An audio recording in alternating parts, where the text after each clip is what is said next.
Welcome to my YouTube channel. I'm currently doing my Mandela Washington Fellowship at Purdue University. One of us is having a birthday and we are visiting the farms today. We are at Becky's, which is in the Midwest, Indiana. Here is a brief history of the organization. Here in the Midwest, so we don't sell in all 48 states of the U.S., just here in the Midwest, about 20 states. Our primary crop is corn. You guys call it corn or maize or? Yes. Maize, okay, so this morning I'm gonna say corn, because if I start trying to say maize, I'm gonna still say corn, okay? But our main crop is corn. We also do soybeans. Those are the two main. We also do wheat. And then we do grain sorghum, which is, we also refer to, we call it milo. But that's for a portion of the western part of our marketing area that has a lot less rainfall.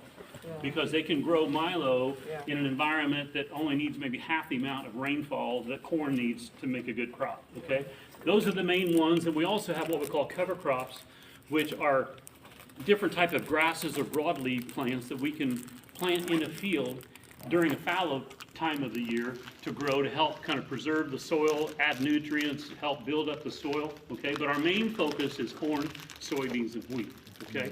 Now, to give you a little bit of a perspective of where I'm coming from, so you kind of know a little bit of my story, is I grew up on a farm about 45 minutes northeast of here. We raised hogs or pigs and cow, not dairy cows, just beef cows for meat.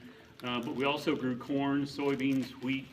We also do alfalfa. I forgot to talk about, we do alfalfa, so for hay.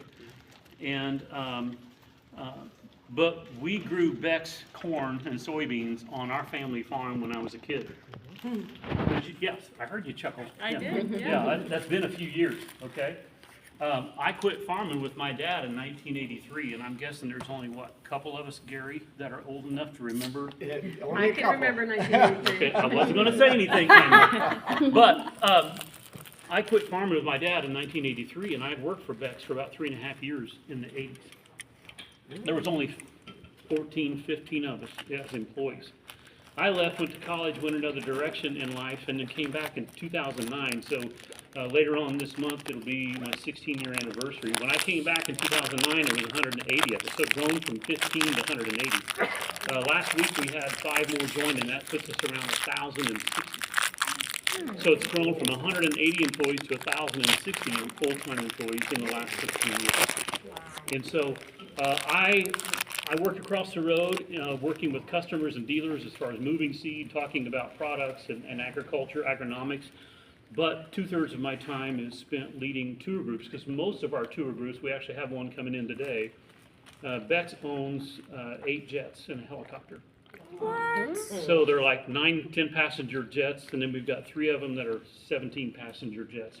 And what we'll do is we'll fly out to a local airport, pick up a group of farmers, we'll fly them in, and we'll bring them here to Beck's, and we'll spend the day showing them around and introducing them to Beck's.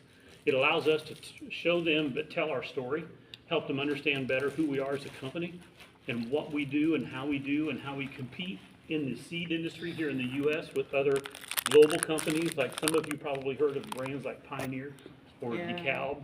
Those are the 2 largest companies here in the country. Today, Beck's is the 3rd largest company in the U.S. that sells corn and soybeans, but yet we just focus here in what we call the Midwest, which goes as far as Kansas, Nebraska, goes east, Ohio, goes down to parts of Arkansas, Mississippi, or Michigan, Wisconsin, for those of you that are familiar with some of the U.S. geography in the states, okay? So you're going to hear me refer a little bit as kind of how it was, here and there, because I've known the Beck's family. Sonny Beck, who is our CEO, his father and grandfather are the ones that started the Beck company in 1937. His grandfather purchased the original 80-acre farm across the road where most of the buildings are, clear back in 1901. They didn't start raising seed corn and become Beck's hybrids until 1937, because that's when hybridization of corn was introduced. Okay, prior to that, farmers would just use open pollinated corn, but when they begin to select the characteristics of different genetic families in corn, they begin to see some yield increase, and then a lot of family-owned seed companies began because Purdue University, here in the state of Indiana, would give out a 3-acre allotment of parent seed for any farmer who wanted to try growing hybrid seed corn. So Sonny's father and grandfather both got their 3-acre allotment, so their first seed corn crop was 6 acres. Now, forgive me not knowing how you guys measure your space and your farms. An acre would be equivalent to like a soccer field. Okay? So their first seed corn crop would be equivalent to, if you combine 6 soccer fields, that would be their first seed corn crop in 1937. And it has grown as substantially as you would expect. Okay? And you'll learn a little bit more about some of the production things here later on this morning when our production manager meets with you all to do a little bit of a road trip and talk about that, okay? Wow. The tractor behind you, the significance of why it's up here, because this is the first tractor that Sonny Beck ever drove, and he was only 5 years old. When they quit using it on the farm, he didn't want to get rid of it because it had a lot of sentimental value. So they put it back in the corner of the barn because Sonny was hoping one day to spend some money and restore it back to its original condition. But that went on for decades and he never did it. In 2012, Beck's were celebrating our 75-year anniversary as a family-owned seed company. And we were trying to think of some special projects that we could do to just kind of commemorate that milestone. And Sonny's kids, he has 3 kids. He has 2 boys and a girl. Scott is their oldest son, and Kim is their middle child, their daughter, and then their youngest child, Tony, is the youngest boy. They're trying to think of some special things to do. Sonny's kids said, hey, Dad has always talked about restoring the tractor, and it's still sitting in the barn. So they went in, loaded it up, and sent it off and had it professionally restored, but they didn't tell Dad. Well, at the end of August every year, we have a 3-day show where we invite our farmer customers to come in, learn about our new products, learn about some new farming practices that might help them be able to farm a little better the next year. Every year that continues to grow. Last year we fed over 14,300 people in 3 days. It was a big deal. But back in August of 2011, as we were starting off our 2012 75-year anniversary season, you know, every morning before the day started, we would have a staff meeting.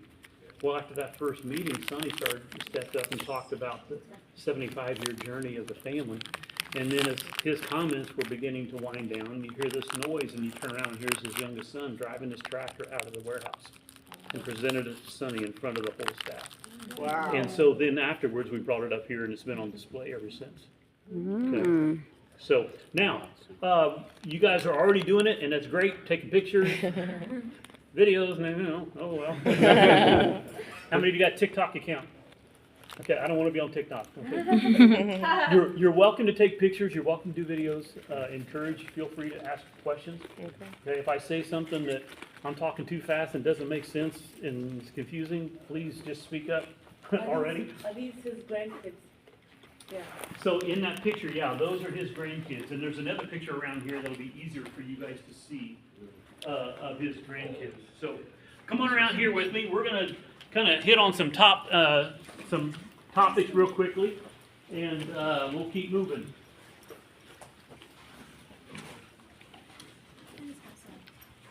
Here in this corner is a 2-row horse-drawn planter. This is the type of planter that the Beck's family would have used back in the early years in the 30s, planting those 6 acres of seed corn.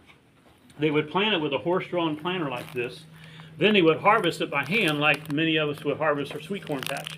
So here in the U.S., you know, a lot of farmers, they'll plant their corn and their soybean fields, but then they'll have a small patch of sweet corn that they'll eat, you know, for roasting ears. And so they would harvest their seed corn by hand, just like they would their sweet corn patch. Okay. Now come on around here with me, because when they would bring it in to the farmstead during harvest, they would remove all the shuck leaves and they would hang it from the rafters on ear spikes like you see here. Or they would put it in these wire racks that you see here hanging on the wall. They would close up the seed house, the barn, and they would fire up a coal-burning stove and they would dry the seed corn just by using the radiant heat off of the coal-burning stove. Because here in the fall, here in the U.S., the fall temperatures could be anywhere from 40 to 70 degrees. And I'm guessing you probably all in Celsius, right? Yeah. Hey Siri, what's the conversion for 60 degrees in Fahrenheit in Celsius? 60 degrees Fahrenheit is equivalent to 15.56 degrees Celsius. Okay, so anywhere from 10 to 20 degrees Celsius would be the range that during harvest here. Okay, but Sonny's father, Francis, would actually spend his nights during the harvest season sleeping in the seed house on a cot. He'd wake up in the middle of the night, and if it was nice and warm, that was wonderful. He'd just roll back over and go to sleep. But if he woke up and it was kind of chilly, he'd have to get up and put some more coal in the stove to get the heat built back up so that the seed corn would continue to dry. Okay, so it was very basic, simple measures of drying the seed corn. Then they would start running it through equipment like this, where over here is a hand crank sheller. Gary, you're standing right there. You want to reach around and crank that handle on the back. No, I'm sorry, over there on the far side, on the back side of that box. Oh, this box right here. Yeah, yeah, there's a sheller. See that metal wheel turning with those teeth? They would take an ear of corn and drop it through that top opening, and down through there it would shell off the grain, and all the grain would fall in the box, and then the empty cob would come back out to the person sitting there cranking, and they would do that one ear at a time. Oh my goodness. You know, today we have combines here in the U.S., and so it's a much quicker measure, but that's how they would shell off the grain of their crop, was one ear at a time. Then they would run it through a machine like this, where they would separate the different sizes and shapes of corn. Because, now forgive me if I seem like I don't know what I'm talking about. My family would say that's common. How many of you have ever eaten sweet corn? Roasting ears. Well, see on this end, see how the kernels are a lot larger and they're weird shaped? Here in the middle, there's a lot that are just uniform and flat. Then on the end, it almost looks like popcorn. They're just small and round. So there's a lot of different sizes and shapes on an ear of corn. And so when they get ready to run it through a planer, that's got to be more even. So this is a grater. What it's going to do is it's going to separate the round kernels on the end from the flat ones in the middle. Then it's going to separate from the big ones to the little ones. Because over there on that wall around that shadow box, you see those round discs? There's notches on the outside, and back years and years ago, those kernels would fall into those notches, and we had to make sure that the kernel was sized to fit in those notches and it wouldn't get plugged up. And that's how they can control the flow of the corn through the planter to drop into the ground. Okay? So nowadays, there's different types of planters, whether it's a metal mechanism or a lot of air planters that will just simply blow the seed, and so they still want air pressure to be consistent. Okay? Now, let's go on over here. We'll talk a little bit more about history. As you come along in this glass display cabinet, you'll see a lot of memorabilia from the early years. You see a picture right here of this little family of 4. That little blonde-headed boy right here in this picture, that's our CEO. He will turn 85 in November. And he's here every day, actively involved in leading and running the company. And then his parents in this picture are also up here. So I remember when this picture was taken, this was back in the mid-'80s when I worked here. That's his parents. So Francis is one of the founders of the company. He passed away in 1999. His wife, Pauline, passed away in 2001, but they were very much alive and active when I was here in the 80s. Wonderful people. This right here is a picture of what Beck's looked like in 1965 when Sonny's oldest son, Scott, was born. Today, he's our president. So a few moments ago, when you guys were driving in and you arrived here, you saw the old white farmhouse that's on the right. That's the same white farmhouse in the same location. Because later on today, we're going to be driving around the facilities, and you'll see that it's grown and it's much different today than what this picture was showing. Scott, yes, Scott is our president. He's here today, yeah, he's very actively involved in different roles of leadership and responsibility in the company. And then just some of the things that we used to give away to farmers years ago. Now these jackets here, these gold nylon jackets, does it get cold enough back home in your neck of the wood, in your area, that you wear jackets like this? Yeah. So I grew up wearing a jacket like this because in the seed industry here in the U.S. it's very common where if a farmer buys seed, the seed company will give them a free jacket. This is a thank you gift for doing business with them. So my dad would buy Beck seed, and so Dad and I would both get jackets like this. I grew up wearing a jacket like this, okay? It's not that stylish nowadays, but back in the day, this was when Beck sold just here in the state of Indiana.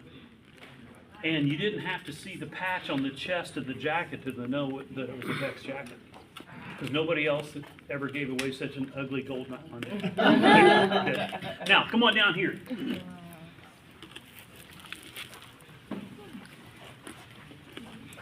Squeeze on around here. There's some more room here because I wanted you to see something here. Yeah, come on around. This picture right here, this was Beck's Hybrids in 1987. This was when they were celebrating their 50-year anniversary as a family-owned seed company. Everybody in that picture is either a member of the Beck family or a full-time employee. 9 of those people are Beck's family members. This was also taken about a month before I left to go to college. So, can you find me in there? Yeah.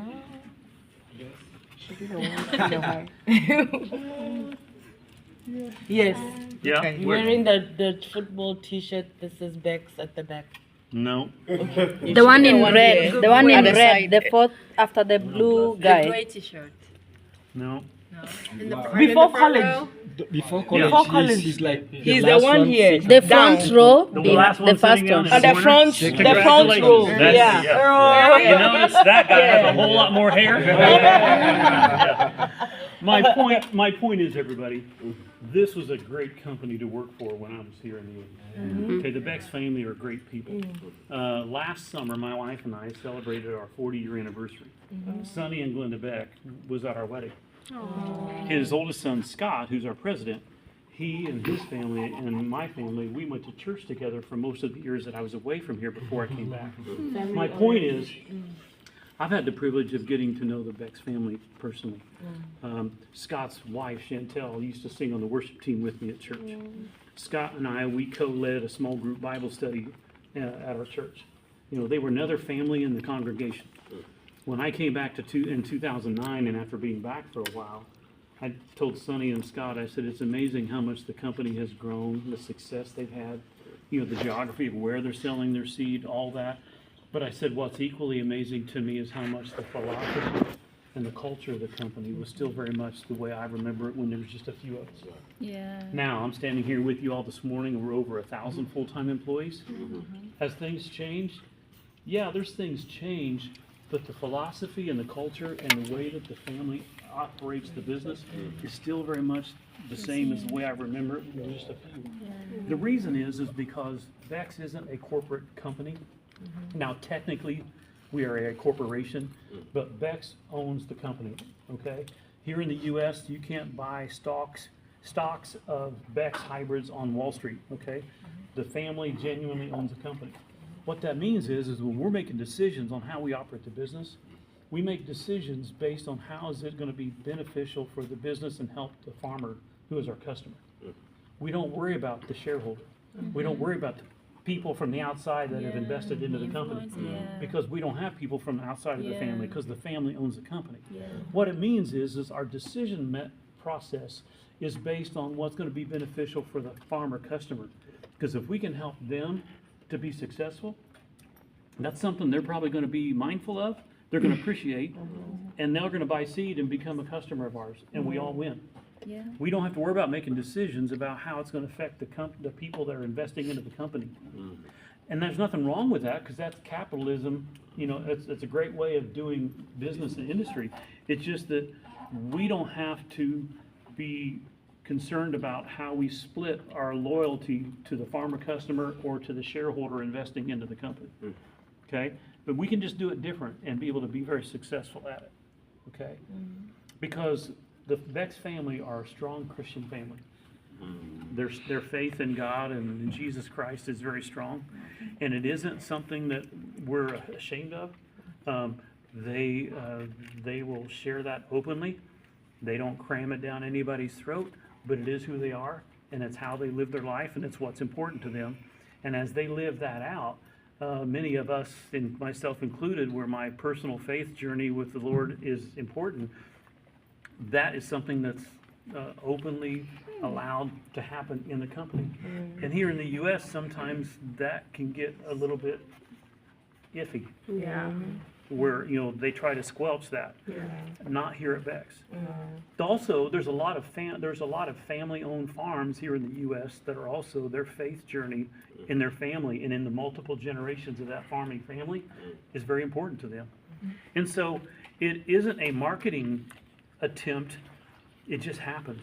We're able to relate and identify with our customers because that faith journey within the family and how it influences the way we live our life and make decisions, that's a big deal. And it makes for a great working environment, and also an opportunity for people like yourself to come in and to learn and see that there's more than one way to operate a business here in the U.S. And it also means that it's something for hopefully you all to glean from when you go back home and think about either how you want to operate your business, or as you think about the culture of the business or the company that you're working for, and does it align with what's important to you? Because when college students come in here, and when they come through here on visits, or when we have our interns, our college interns, we have about 45 college interns here this year. As I tell them, I said, you graduate college, you go home and you try to find out who's going to hire you and pay you the most money. That's going to last about 5 years. Because then when you start getting out of bed and you dread going to work because you don't like what you're doing, or you don't like who you're working with, or you don't support the values that the company supports, you realize that how much money you put in the bank account every paycheck isn't as important. So, I've heard Sonny Beck say it several times. He goes, find something that you love doing and then figure out how to make a living at it. Okay? So I'm done preaching. That was amazing. Those are things that are important for you as young adults to understand, that there is more than one way to operate a business, and you can instill your values and the things that are important to you as part of your day-to-day life, in your occupation, in your livelihood. Okay? So here we continued with the history of the Becky's hybrid visit, and we were talking about its primary goals and the vision that they follow. The one narrating is called Paul, and they really knew their stuff. Since we cannot do all the details in the company, I will walk you through what other places that we went to, but those there are some of the metrics and the exhibition room. The place was really, really cool. One thing about this company and organization, it was started in the 1990s. That is around 1911. And in 1942 is formally when the company was incorporated, and it's currently being operated by the 4th generation, and it is the 3rd largest family-owned hybrid farm, but also the largest in Indiana. Indiana State is known for growing corn, and one of the most intensive agricultural states in the. So after Paul, we were introduced to another key person in the organization who is in charge of research and development, currently introducing themselves, and had to make a banter here and there about Paul being a singer. And among the fellows is also one Zimbabwean who is also a good singer. Try to get you guys squared away, but so welcome to Beck's, welcome to Indiana, welcome to the U.S. Congratulations on being chosen for the Mandela Washington Fellows. It's a very prestigious thing, and my hope and prayer for you guys is you have just a wonderful time here at Purdue, and as you go about different tours and whatnot, and just getting to know each other. I think you guys are going to find this an amazing experience, and that my prayer for you guys is you can take it back home, do good, help your communities, do things like that. So, so yeah, so congratulations. And also, I'm a little bit biased, but you're at a pretty good institution. Purdue University is one of the best, at least in the U.S., maybe the world, as far as agriculture. So I know many of you are studying agricultural themed things, and you also have Gary and his staff, which are amazing. They do a really great job. So you guys got to understand how blessed you are to be in this not only this program, but being at Purdue and having folks like this are going to take very good care of you. So yeah. With that said, yeah, so I know I've met many of you, but once again, name's Ben Orball. I'm the trait integration breeder here at Beck's. A little bit about my background. I just grew up about an hour east of here and on a farm, and I don't admit this to too many people, but I grew up on a pig farm. So when I turned 18, I was ready to get off the pig farm. We had other animals as well, and go study plants. Like plants, soil, that kind of stuff sounds a lot more intriguing than these animals. So I went to Purdue University, studied there, crop genetics, agronomy, soil science, and then after Purdue University, came here at Beck's. And so this has been some years ago. I interviewed here at Beck's. At that time, I think there's around 60 employees. Now we're well over 1,000 employees. So there's been I've seen a lot of changes over the years. That perhaps means I'm old. I don't know. But no, it's the growth has been amazing. So started here at Beck's as a research associate. Back in that day, we kind of did everything because it's such a small department. Whatever needed to be done, we did. And then I kind of worked myself into a breeding role. So started doing some corn, maize breeding. You guys call it maize, we call it corn. And so worked myself into a role like that. Started developing a breeding program. And then I got this this amazing opportunity to go to a place called Africa. Yeah. Because Africa is a country that most Americans are. That's right. Yeah. And so, this is probably 2012. Resigned from my job here at Beck's. People thought I was crazy, but it's fair. And then so I moved to Rwanda. So shout out to Maramutse. Maramutse amakuru. Nimeza cyane. That's great. Yeah. And so I I moved to Rwanda. This was in 2012. Worked in Eastern Province, close to the Tanzanian border. Yeah. Like so we were on the southern part of the Akagera game park, right next to the Akagera River. Setting up a model farm, pretty wild place to try to farm. So it was pretty interesting. A lot of stories, a lot of we had some successes, we had some challenges, but then that went about a year and a half, and then I got an opportunity to move up to Uganda. And when I moved up to Uganda, I worked for a seed company up there, building testing and breeding program in corn mostly, some sorghum, some beans, but we were away from the home for 5 years. You know, your nieces and nephews are growing up, your parents are getting older, and so it was time for me to come home. Plus, I wasn't making a lot of money in Africa, you know. So, you know, the finances, I was like, So I came back, and so Sonny Beck, when I left and to go to Africa, he said, if you ever come back, you know, we'll find something for you here. So when I came back, I came into this role doing trait conversions in the greenhouses, and so here I am. So I've been here for the last 7 or 8 years. So sorry, I didn't mean this to be an autobiography about me, but No Kenya. So that's my story. I think it's important that you know my background. No story. Kenya. Love to hear it. Yeah. You didn't come to Kenya. Tanzania, all over Congo, different places. Around which years? So from 2012 to 2017. Yeah. Oh, okay. So, traveled around East Africa. In fact, one of our hybrids developed just got released in Kenya. Okay, you link me up. So yeah, it's a very good hybrid. I may have something to do with that. Actually, it's the whole population started in Rwanda. We had a terrible drought. It's a long story, but yeah, it's a pretty cool thing. So yeah, okay. I probably should talk something about Beck's, right? Yeah. So while you're all here, I just want to take a few minutes. I'll probably give you a brief overview of our breeding program, our testing program, and then there's a lot of things to see that are a lot more exciting than sitting watching me talk. So we'll go to the greenhouses and we'll tour and see some things, and we'll go from there. So breeding program here at Beck's, we have 6 different breeding programs, and like I said, I'm not as polished as Paul, so I made some notes on I'm very advanced. Wow. I'm old school, So African. so I scribble stuff down on a notepad, and so everybody I work with is a lot younger, and they make fun of me. It's fine, whatever. And so we have 6 different breeding programs. So we have a breeding program up in Minnesota, Olivia, Minnesota, with Dr. Todd Frank.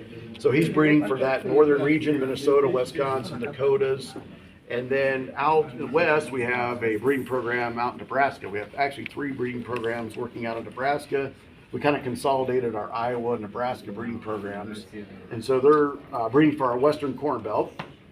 And so they're breeding for Nebraska, Kansas, Missouri, Iowa, and so forth. And then we have 2 breeding programs here in Atlanta. We're breeding for Ohio, Michigan, Indiana, Kentucky, and Illinois. So these breeders are breeding anything, probably maturities around 90 days to up to 118 days. And so trying to cover all the different regional products. And so it's a very active breeding program. And the other thing that we do too is we utilize winter nurseries. We need to mention that just briefly.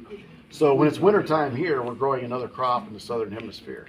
We haven't made it to Africa yet. We usually go to South America to grow our crops. And so we go to Argentina, Chile, Mexico, and sometimes Hawaii. So we turn another, so everything in a capitalistic, economy is about speed to the market. So we have a lot of competition out there. We're still small potatoes compared to, the DeKalbs and the Pioneers of the world. And so what we're trying to do is compete with them. And so it's all about how fast we can get that genetic gain, which means we have to rapidly grow crops and get that genetic gain each generation. So we utilize those winter nurseries. Some other technologies we use is we do some dihaploid breeding. I think there's a little thing over here about dihaploid breeding. I don't want to get into the weeds with that. So basically dihaploid breeding is a method by where we can, now you guys are all pretty familiar with hybrid corn, right? Like hybrid is a cross between 2 parents. Okay, so I don't have to go that in depth with that. So in order to create these parents, we use this method. And so what we do is we use an inducer line that will pollinate our population that we're looking at developing out of. And what it does is it gives us haploid individuals. And so we take those haploid individuals, plants, and what we do is we double the chromosomes on them. So if you're only haploid, you're not gonna, the plants will be sterile. And so in order for them to be fertile, we double that, we photocopy that through different methods. And so what that does is it gives us a pure, true breeding line of inbred.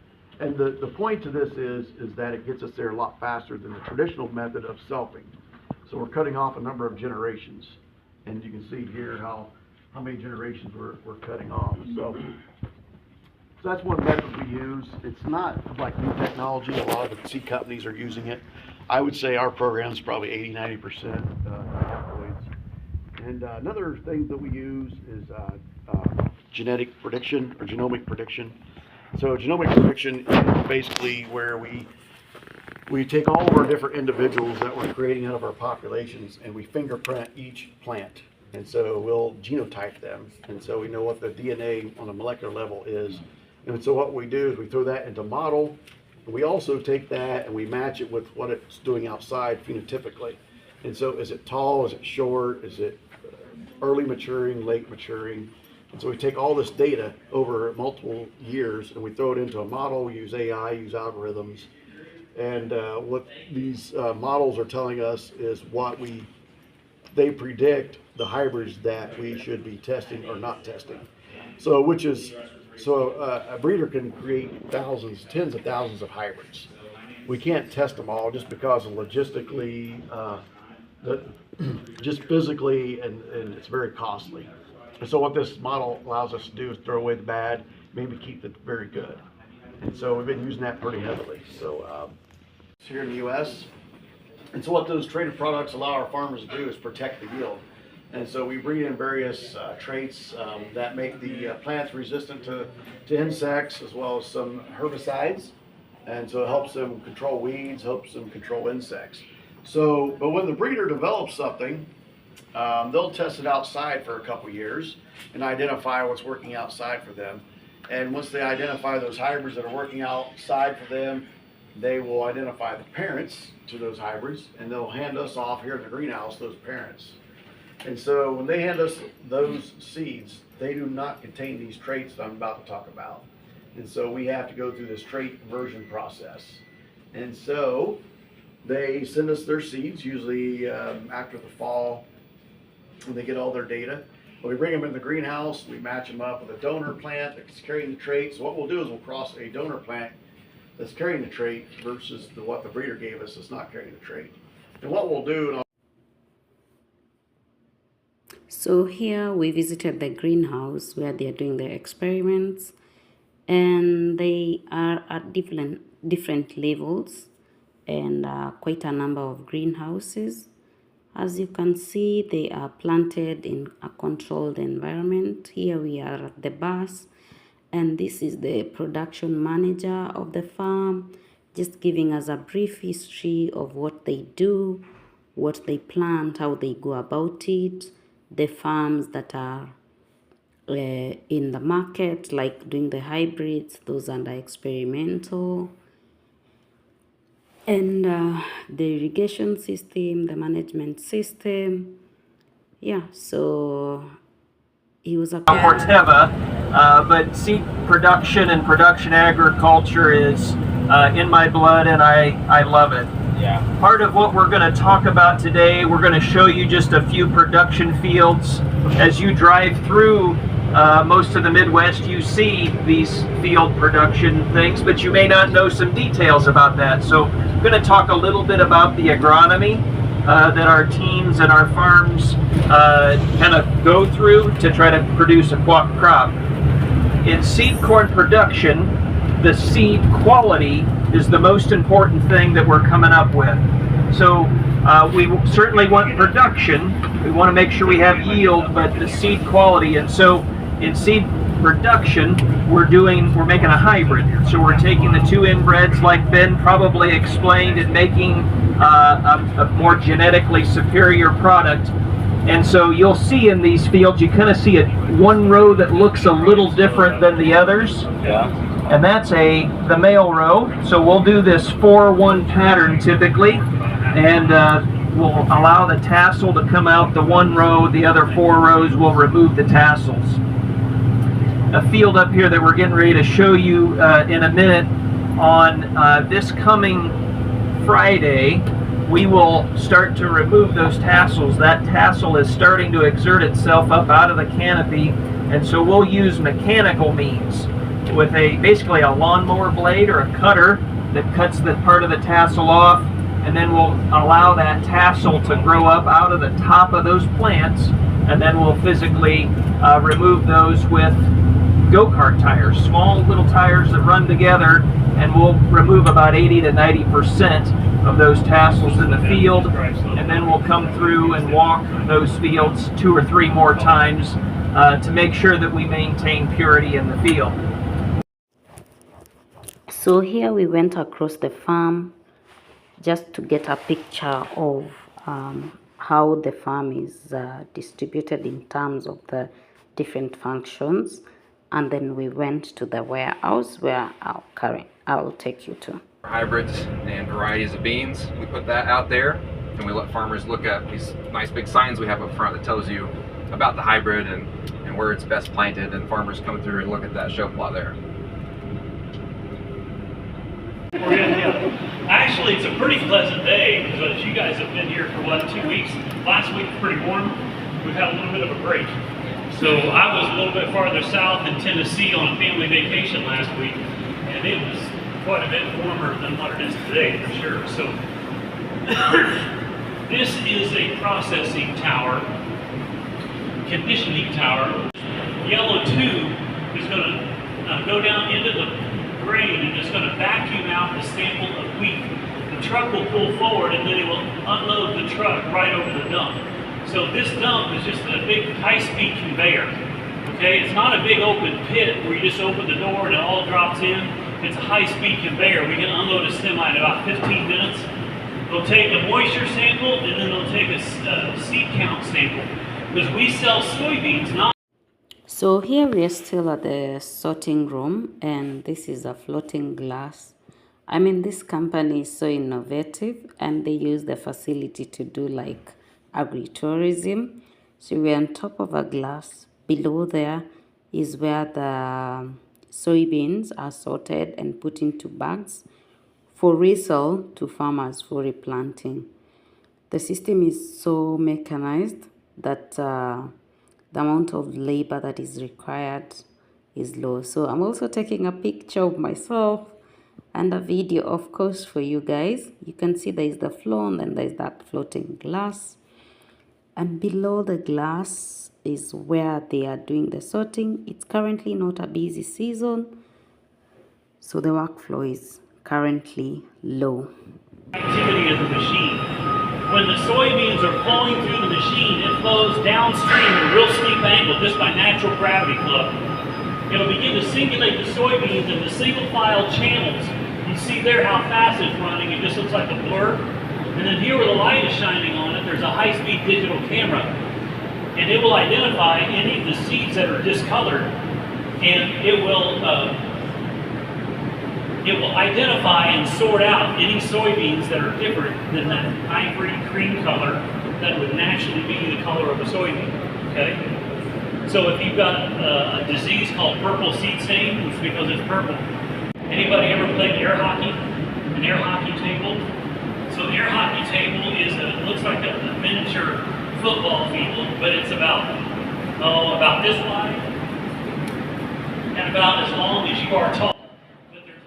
Honestly, I enjoyed this farm visit. It is a family owned, and the way they are really organized, it's world class. You can look at the sorting room, the way they have put innovation, the floating glass, and you can be able to see the whole operation. How open they are to also teach. Us, and like they are so open to sharing the knowledge, and it's quite inspirational. Their company is faith-based, and currently it's the 4th generation that is running, and they look forward to expanding across all the states in the US.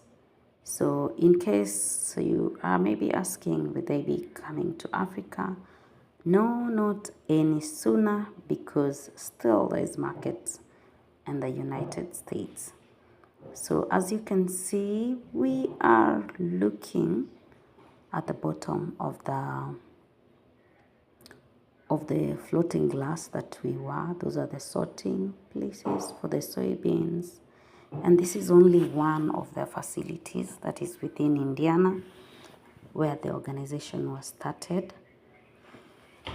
And yeah, that was really nice. We'll go over to their labs and you'll enjoy.